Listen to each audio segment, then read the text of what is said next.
Pecha Kucha 214 airbrushing with Sephiroth. So this is the first week after Inktober where I'm up to whatever it is I want to be up to again. I kind of wanted to do some more long form stuff so I didn't have to publish anything, with a 1 day time limit. And after using specific instruments for a month, I wanted to try some other stuff.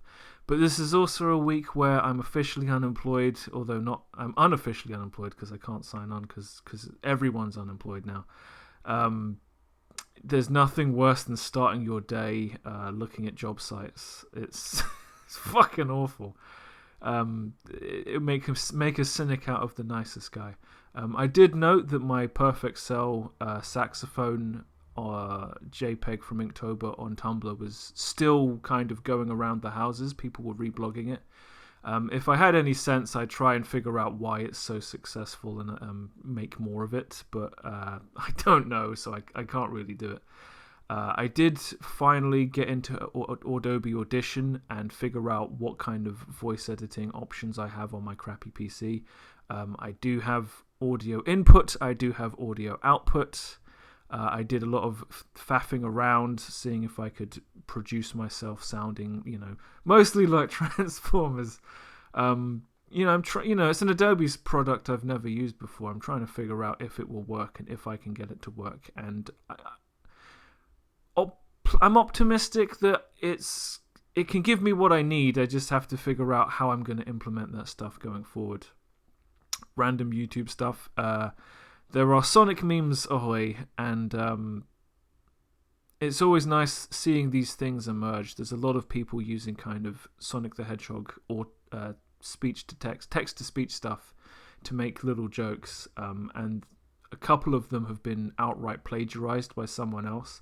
So it's like I'm watching this thing evolve in real time where people are coming up with this stuff as a collective, and then some people is straight being ripped off, and then the rip-off guys straight like been shut down or given up or whatever the fuck.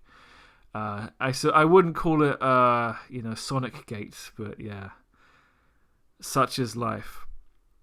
I did spend a lot of this week doing art and trying to overcome problems. I have a lot of stuff I've had on the back burner for years, pretty much everything. I've got a certain demon who is a snake-headed guy I've been trying to figure out how to draw for years because, I conceived of him when I was like 12 and he doesn't really work from the side or the back. And the whole Cobra hood thing, I feel like I inadvertently made a lot of progress this week just by letting my hand move and productive. So like I was saying earlier, I had an inkling to do some airbrushing. I had a picture I'd tried to airbrush of Sephiroth, if not last year, the year before. It's not very clever because his is a very specific likeness I want to get, and this is where I got to the last time, where I simply traced an outline of his face and then I kind of tried to airbrush on top of it. It's really more of me trying to figure out how to be delicate and how to figure out the airbrush. How do I get different textures? How do I figure out values? How do I do all this? And I must have stopped and started about, 5 to 10 times before I kind of just went, screw it. I'm gonna not trace this one. I'm gonna draw it by eye using the chalk brush. I'm gonna try and figure out his shape of his head and the hair and all of that stuff, and then we'll worry about airbrushing. So I kind of did several layers where I'm flipping the canvas, I'm flipping the reference image, and I'm just trying to close the distance between the marks I make and a reasonable likeness of Sephiroth. He has such a long neck. I don't even know, but whatever.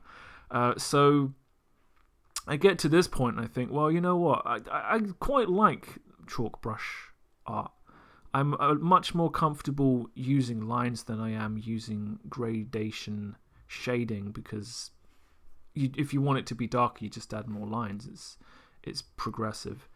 But I thought, let's take my image and let's overlay the image, the reference, and let's see, using the eye on the right and maybe the jaw as the anchor points, how off is everything else. It's a risky thing doing this because the way that I'm trying to transform the images into each other, I could confuse the issue. But as far as I can tell, everything is almost in the right place. His eyes were slightly too big when I did it. His ear is slightly off. Everything is like a millimeter off here, a millimeter off there. And the problem with me is I look at that and think, I can't be changing that. It's basically right, isn't it? So what I do is I take the chalk brush picture and then I smudge out all of those actual lines using the excellent smudging tools in Manga Studio, Clip Studio Paint. That's kind of where I like to start doing airbrushing from. It's so silly and labor intensive. And then I was just trying to apply airbrush values to create a genuine sense of 3D. It's difficult with my current PC to tell if the brushes are working properly or if my monitor is the issue. This is where I ended up, and I feel like, considering where I started, and I don't even know what I was trying to do in the first place, the hair's undone, but hair is a completely different thing. I'll worry about on another day. It could be worse, it could be better, but it probably should be worse. Not the worst way to spend my time.